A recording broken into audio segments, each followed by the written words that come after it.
We are Tristan and Michael. When we got married, we didn't really know what we were getting into. The busyness and challenges of a blended family, trying to figure out how to love an imperfect person, dealing with the ups and downs of becoming one, and everything that goes into having a successful relationship. Let's learn how to heal, how to forgive, and how to grow. This is Fused. On today's show, the goal is that you don't drop the ball, but if you do, there's a sense of remorse. Right. There's not like my bad, and be like, and move on. It's like, no. Yeah. It should affect you so that the next time you don't want to do it. The problem with me, how I'm going to trust you, because you don't even recognize you have an issue. Wow. Or you're not willing to say you have an issue. So you're lying, or you don't recognize it was both like kind of like it's off the charts of really trying to build trust with somebody.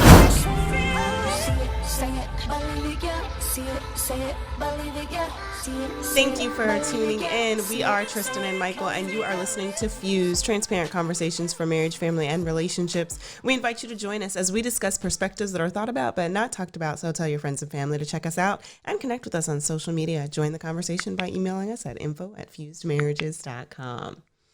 All right, Mr. Colton. Yes, ma'am. What are we getting into today? It's a new day. It's a new day. We have a president-elect. Yes. Joe Biden. Yes. Miss Harris. Yes. Pretty amazing. Yeah. So yeah, we have to acknowledge that. You know what I mean?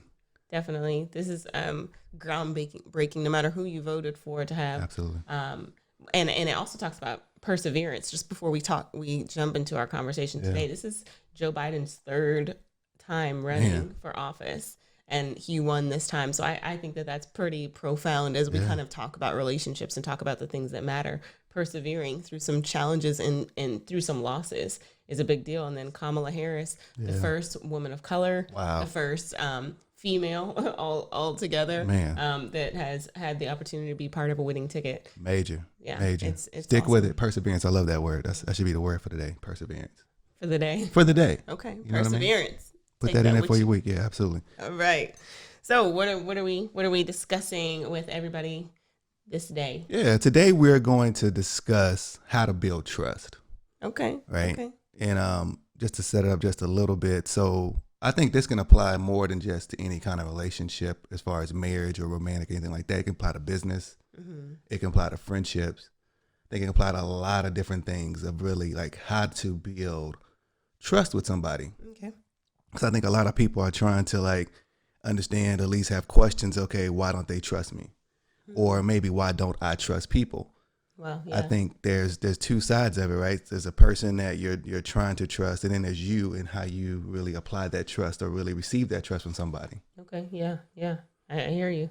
So what are your thoughts? Yeah, so I think there's some key things I want to talk about in regards to trust, and I guess one of the major ones is like kind of to jump it off is like you have people that we believe like when somebody comes into a room, like we even without them saying anything, you can kind of say, you know what, I don't get a good vibe with them. Yeah. You know what I mean? So to me, I call that like, that's somebody's spirit. Mm-hmm. Even before they actually say anything, do anything, you get some kind of energy. A sense about them. A sense about them. And I think this is one of the things, particularly when you're talking about, trying to build trust with somebody, you have the option, at least opportunity to say, you know what is that person's spirit is like, right? Because I'm trying to build at least, I look at, if I'm looking at from a romantic relationship, they got good credit, they look good, they smell good, they got a good job, which are all great things. Yeah. Nothing wrong with that, right? You want that in a particular, mate or somebody you're potentially interested in looking at rather. Mm-hmm. But do they have a good spirit? Mm-hmm. And I think, to me, that's a skill, right? That people have to be able to have to say, you know what, even can I weed through the mess or the fluff and see what their spirit is like? So you're saying all of these other things are still important aspects of a relationships, depending on how much they matter to you in the long run. Yep. But I think kind of going in tandem with what you're saying is something that we might overlook. Is the spirit of a person, the energy of a person, that vibe you get about a person. So you're saying there's that all is kind of the wrapping paper. We have to get to the core of it. What's in the box for real?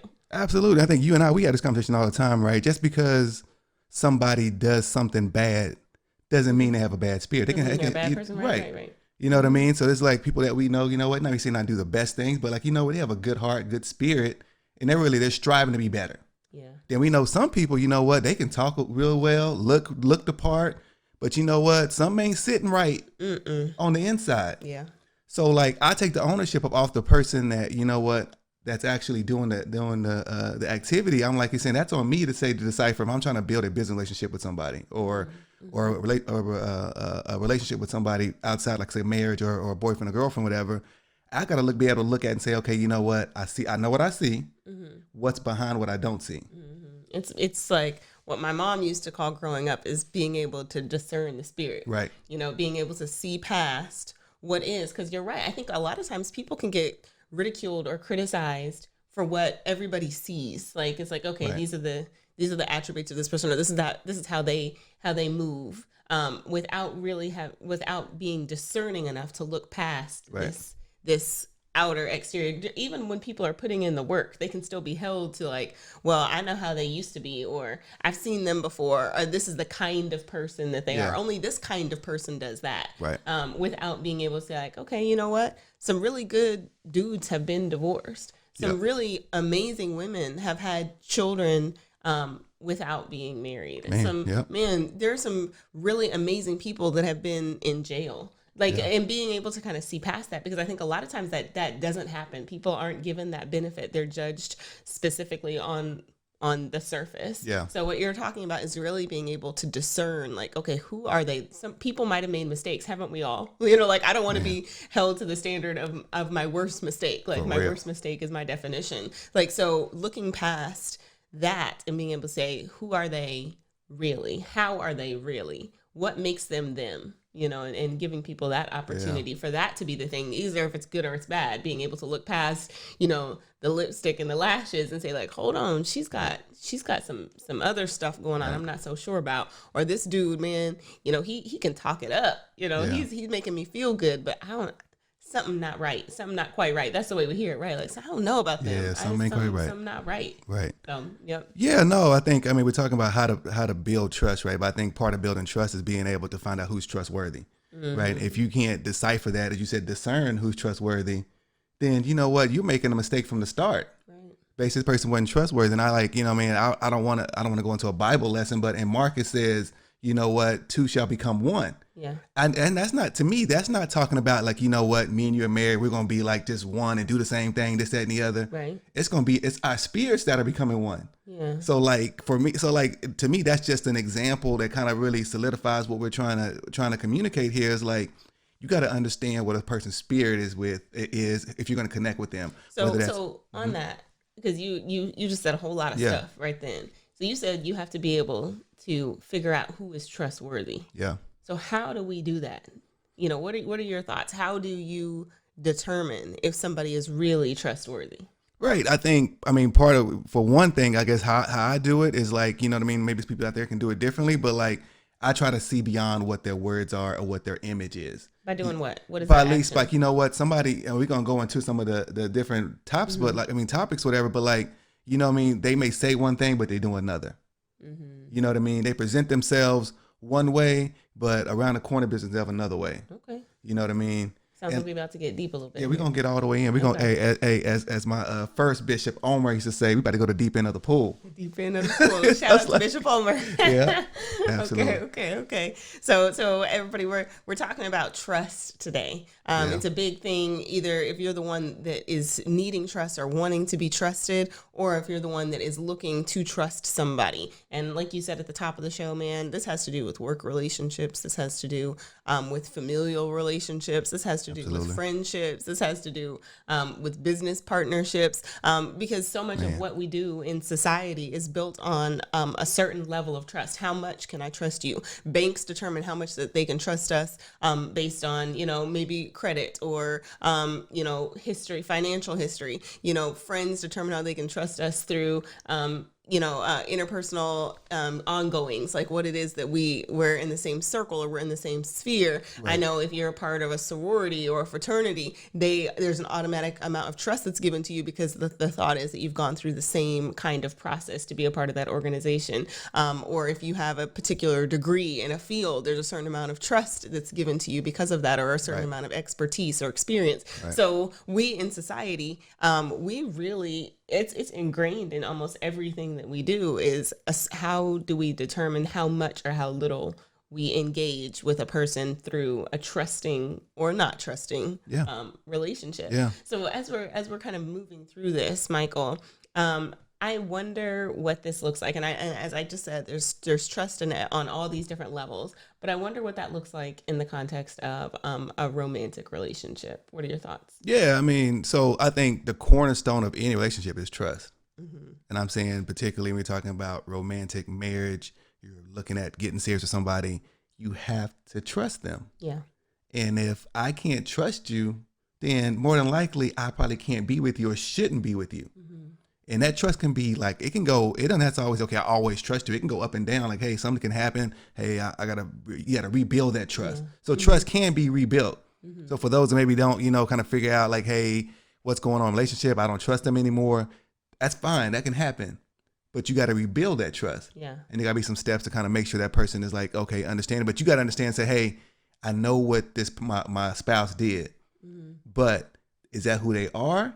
Or is that what they did? And I got to be able to make a decision on that. Yeah, that's a big deal because a lot of times, we can talk out of pain too. Like, okay, well, I don't trust you or all of those things. There has to be almost like a grounding to it. Like there has to be some parameters around, okay, this thing can be rebuilt if we're talking about rebuilding, or this thing this is a vital and important relationship to me. How do I establish trust? How do I grow trust? Because one of the things that we've talked about before is if you have, let's do it like in terms of numbers, if I have 10 pieces of trust, so to speak, when I marry even my spouse, it doesn't necessarily mean that they have all 10. They might have like 5 because some trust is built over time. So I'm not saying hold back your trust. What I am saying is as you grow in your relationship, so does your trust. Yeah. So your trust also increases. Some things you go through with your partner, it's like, man, I trust them even more. And you'll hear them say like, man, I love them more than the day that I met them, because you've been able to go through some things. You've been able to see their character. You've been able to persevere.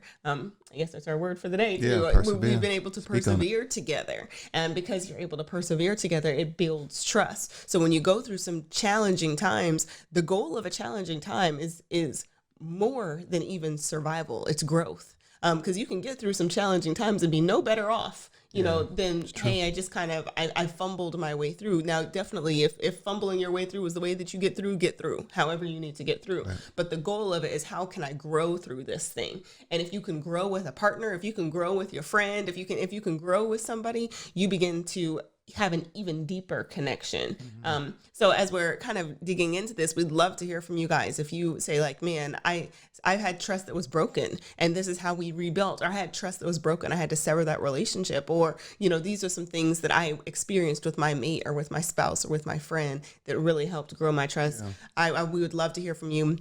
Email us info@fusedmarriages.com or hit us up on any social media platform @fusedmarriages.com. So one of the things that you mentioned earlier was, you're marrying a spirit. Yeah. Like, I really want to hear a little bit more about what that means exactly. No, because we're all human, right? So we all go these ups and downs, whether it's, we're dealing with something, we have anger, we have frustration, we're happy, we're sad, we got jubilation, whatever it is, like we're still human beings, but what is my spirit telling you, right? It's like, okay, even when I'm on my down spiral, let's say I have an issue, am I still like, okay, hold on. This some Michael's in this spot, but that's not really who he is. He's just in this spot for right now. Mm-hmm. The issue comes in when you say, you know what? No. That's what Michael is. I was going to call myself something else, but I can't right now. That's who that dude is. Yeah, that's who that dude is. Yeah. That's who he is. You know what I mean? And I think then that's all of a sudden, I think relationship is then in trouble. If you start thinking that's who I am and I'm in this low spot versus saying, you know what, hold on. That's who he is right now at this moment, but that's not who he is. Yeah. I think sometimes we think that about ourselves, That's deep. like somebody can say something and project onto us and we can begin to believe that. Yeah. That can become our identity. I know we talk about that a lot when we talk about children, but that's also something when we talk about adults, when you're talking about people that have been in challenging situations, when you're talking about people who may have been, their darkness been exposed and be like, no, that's, I have a struggle. I'm dealing with something. Yeah. And that's not, and we're not going to take it all the way to the spiritual side, but there is like some things have some holds on us. Yeah. Some darkness has a hold on us, and again, it's not an identity. So I want to encourage you.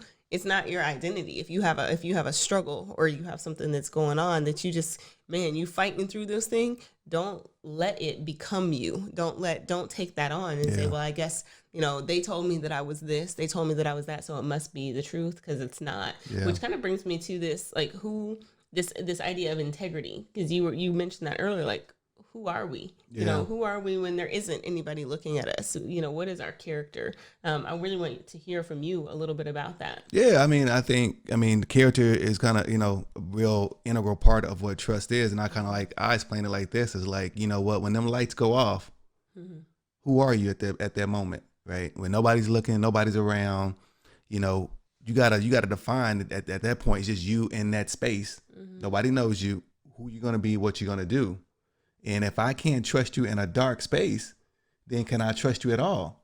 Right? If the only time I can trust you is when you're in the light, when the bright lights are on, or we're out in public, or we're out and about and people are looking, or you're at work, you're the most trusting person ever.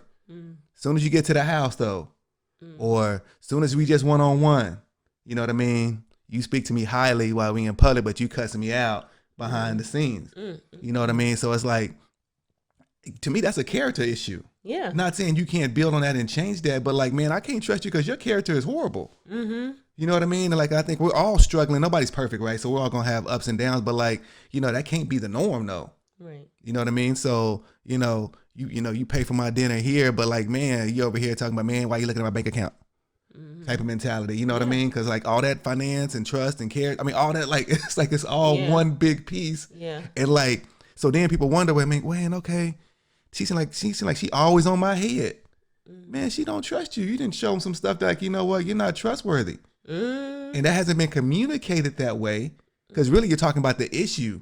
Like, okay, you cussed me out, or you did this, or you held back this money, or I saw how you handled the person at, at the restaurant. Like, man, if you handle them wrong, how you going to handle me? You don't even know them. So, you know what I mean? How you going to handle me? Yep. I think that's to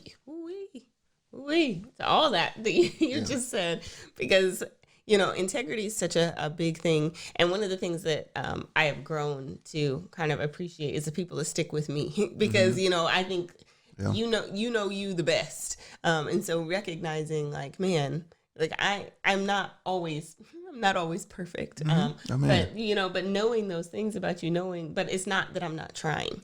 It's not that's like I have.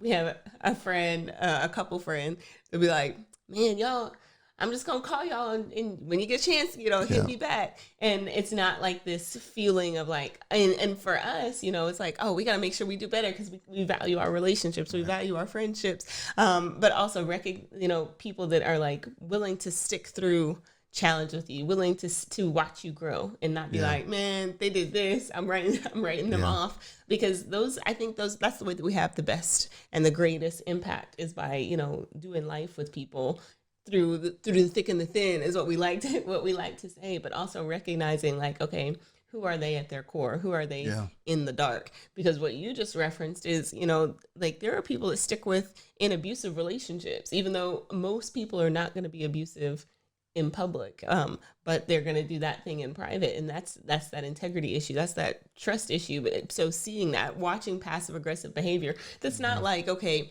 this is a flaw, but this is like, okay, they really are cruel. I actually watched this quick like video online yesterday, and it was at a wedding, and this bride, they're about to give each other the bite of cake, and she teased her husband now at the it's like it totally, oh, it's still in my head. But she teased him with taking a bite of cake. So she put the cake up to his mouth and he went for it and she pulled it back and kind of giggled. And in this video at the wedding, he like slapped her in the face. Oh, like hard. Wow. And she like backed up and like you could see her really turn in. Oh, wow. And he wasn't apologetic about it. And he might have been drunk or something, but still, I'm just saying still. And people were like getting to him like, what are you doing? What are you doing? This is like, but to me, I saw that and say, that's how he is.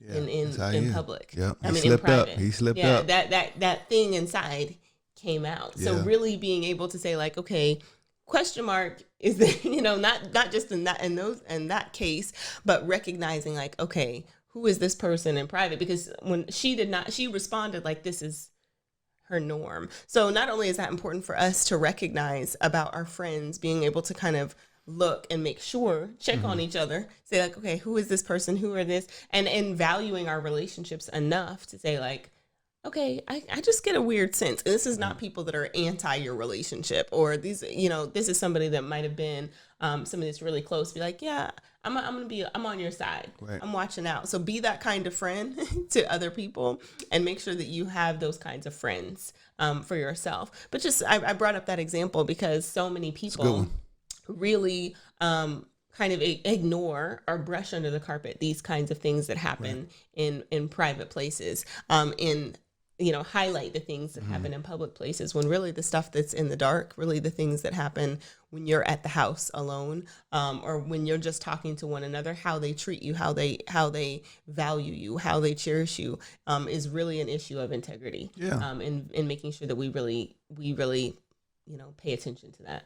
Yeah, I think, as you just given that example, it's a great example, by the way. It's like how do you build good character, right? Or how do you build trust? In this case, I'm trying to figure out, like, let's say I got a character flaw and I'm trying to improve it or, figure out how to be more myself in public that, and in private. I want them to match up to be the same. I think we have to get in groups of people, right? And shout out to our COG group. Yep. People don't know what that is, but that's like we're part of a marriage group that really, to me, that's an accountability thing that allows us to say, you know what, we don't have it all figured out. We're trying to build a relationship just like everybody else. We got issues just like everybody else, but we have this group that we're part of that helps like, okay, you know what, we're going to grow together, right? And if you're doing something wrong, hopefully they will call me out on it, at least in a loving way. And if I'm doing something wrong, I'm going to speak to them in a loving way. But I think that's one way to kind of help build that character and really ultimately building that trust. Yeah.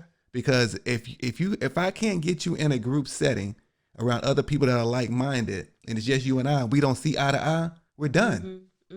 That's why people have counseling, right? You go to counseling, same thing as counseling. Yep. Same thing as any kind of group that you're a part of that's, trying to really understand one another's issues that you're trying to grow from. Yeah.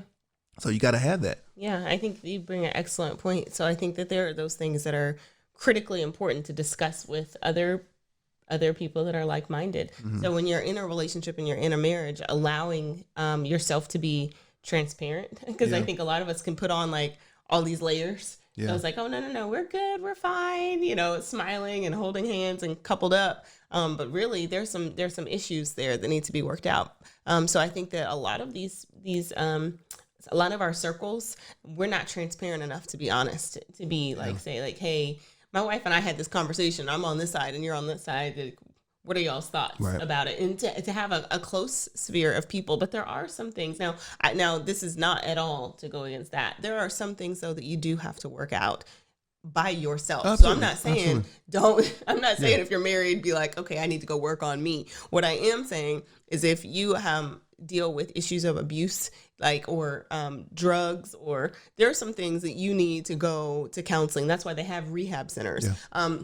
And I'm not saying that anything short of that doesn't also require that. But what we're talking about is giving really personal, intentional attention, saying, hey, my spouse and I, we might need to come through some, marriage counseling, Tristan and Michael, or, hey, we might really need to go find a group, a core group, like what you were talking about, where we can really talk out some things and be honest and be and expose some of us versus just looking the part, I think that happens a lot, is that we just make the decision to say, okay, we're just going to push this on the back burner. We're going to, and also that's not to say that some conversations don't need to breathe a little bit. Like if you have a conversation, you know what, we're not going to put this on Facebook and get everybody's opinion right now. Like maybe we need to let it breathe for a second, think it through, see if we still feel the same way tomorrow or in 30 minutes even, and then, hey, we've been having this discussion at our house. We'd love to know what you guys think. Yeah. I wouldn't do it on Facebook though. No, that's my point. That was what I was saying. Like I was make sure nobody understand that. Don't put your business on Facebook like that. On Facebook. It's not. I don't know if that's ever helped anybody's relationship. I've seen it. I'm like, whoa. Don't do that. That's not. It's not good. That's not good. Yeah. That's not good. So what else would you say about building, how to build trust within the context of your relationship? Yeah. So the next point is like, it's real dear to my heart. Okay. Like, it's like, it hit me like right. Because it's really how I was raised as a person. Mm-hmm. And I think it applies to any relationship. Mm-hmm. And it's like, it's very simple. Do what you say you're going to do. Mm-hmm. That's how you build. To me, that's one of the cornerstones of building trust. Do what you say you're going to do. What you say you're going to do. Mm-hmm. If you just do that, somebody say, okay, you know what? If I say I'm going to do something, hey, I'm going to go to the store, then I'm going to go here, and then I'm going to come back. I'll be back in about an hour and a half. Just do what you say you're going to do. I hear your dad every time that you say it. I hear your dad's voice in my ear. It came from him. You know what I mean? It's like, if you don't do nothing else, do what you say you're going to do. Because, if you don't have any money, you don't have any clout, what they're going to look at? They're going to look at your word and what you say. Are you true to your word? Are you true to your word? If I don't have no money, I don't have any clout, I don't have any influence, but I have my word, people will still say, okay, you know what, I can depend on him. Yeah, that does build a different kind of relationship when you have people that you can call on, and they're going to do, like you said, they're going to do whatever their word is. So if they say they're going to be somewhere, then they're going to be there. And if they say that they're not, then they're not going to be there, No, go ahead. No, because if enough times you don't do what you say you're going to do, cool. Like I said, I may not do everything either, right? Mm-hmm. I'm not trying to say you got to be perfect and do what you say and do every single time. But whenever you drop that ball, be like, man, God, dog, you know what? You're right. I did say I was going to do that and I fell through. Mm-hmm. I'll get it right next time. Mm-hmm. And then, you know what? And that to me, versus, you know what? Hold on. Well, you know what? Well, I got these excuses and you know what? This happened. Well, maybe the situation came up, whatever. People are going to look at that and like, okay, when you say the next thing, you know what? Hey, can I trust that? Can I trust it? Mm-hmm. If you're talking about building trust, I'm a struggle trusting that because I'm like, the last time you said, you know, you're going to give me my $20 back in 2 weeks. And every time I see you now, you like running from me. Or you kind of like, you act like I ain't never gave you nothing. Yeah. You know what I mean? So I'm like, golly. Yeah. It's a trust thing. Yeah. Relationship, marriage, business. Can I trust you? Yeah. So I want to clarify something just to make sure that our listeners know. So my husband said, God dog. Okay, he said God dog. So I want to make sure that they heard what they heard and they didn't hear what they thought they heard, because that's what you heard. Okay. So, but one of the things that he mentioned was being somebody that drops the ball. So what we aren't saying is that you can't drop the ball. The goal is that you don't drop the ball, but if you do, there's a sense of remorse. Right. There's not like my bad. It'd be like, and move on. It's like, no. Yeah. It should affect you so that the next time you don't want to do it. That it's like, okay, I'm going to be vigilant about this. And some of us have struggle in the same areas, but hopefully it goes back to that heart. Hopefully our heart is, man, I keep messing up here. I'm doing my best. I'm doing my best. I'm trying here. I'm working at it here. Because in a marriage and in other relationships, in friendships and in the workplace, now you only have so many shots. Sometimes your friends are going to give you more shots than your manager might. But the goal is that, man, you when you commit, you're able to do it. Yeah. And if you can't do it, you don't commit. Yeah. I was kind of thinking on this concept, maybe something I'll write for the website, but it was like the power of no, or the power of no, so that you're not overcommitted and then you can't do it. That's something that I struggle with. I feel like I can take on everything. I can do everything. And my husband, as wonderfully gracious as he is, to be like, Tristan, no. So the last thing that that I want to mention before we close out our show today is kind of being open with what you're fighting through. I want to hear what you have to say about that. Yeah, absolutely. So it's just about, we got to know that we have issues, right? If we're trying to build trust with somebody and you can't even claim what your issues are or don't know what they are, how can I trust you? So it's just like, if I have an issue with spending money, or I have an issue with anger, have an issue with, dealing with people, and you recognize that in me, and I can acknowledge that, there's a problem with me, how I'm going to trust you, because you don't even recognize you have an issue. Wow. Or you're not willing to say you have an issue. So you're lying, or you don't recognize it. Was both kind of it's off the charts of really trying to build trust with somebody. Yeah. Got to be the cornerstone of that. Yeah. Being able to admit the things that you know about you. Sometimes people don't want to even hear somebody say something negative about them. Some people have a problem taking that in. And I think that also goes with being able to apologize. Like somebody saying hey man, you did this and it made me feel like this. Be like, as opposed to no, I didn't, man, I didn't realize that. I apologize. People, I think that part of this conversation is that you can build trust within the context of a relationship when you look at people and how they respond in a disagreement, and how they quote unquote argue, and what does the resolution look like? If they're like, man, screw it, you feel how you feel, it's no big deal, that's going to break down some trust. So Absolutely. If you're that person, recognize that if by not apologizing, by not acknowledging that the walls of trust are breaking down, or if you're in a relationship with somebody, maybe that's something that y'all really need to talk about. Man, by you never saying sorry for anything, or by there never being a come together where we really talk this thing through, it stays in the back of my mind. Yeah. I know we've talked about in terms of, genders, men do that a lot. There's some things, okay, we don't got to talk about it, but they remember though. Yep. I know women do that where we tend to be more vocal, but I know a lot of brothers be like, okay. Absolutely. Absolutely. So let us know your thoughts. We kind of went into a lot here, so thank you for joining us. And we hope that you continue to stick with us here at Fuse. Make sure that you check out our Facebook, our Instagram, our website for more content and resources, fusemarriages.com. Let's talk about it. You're listening to Fuse with Tristan and Michael.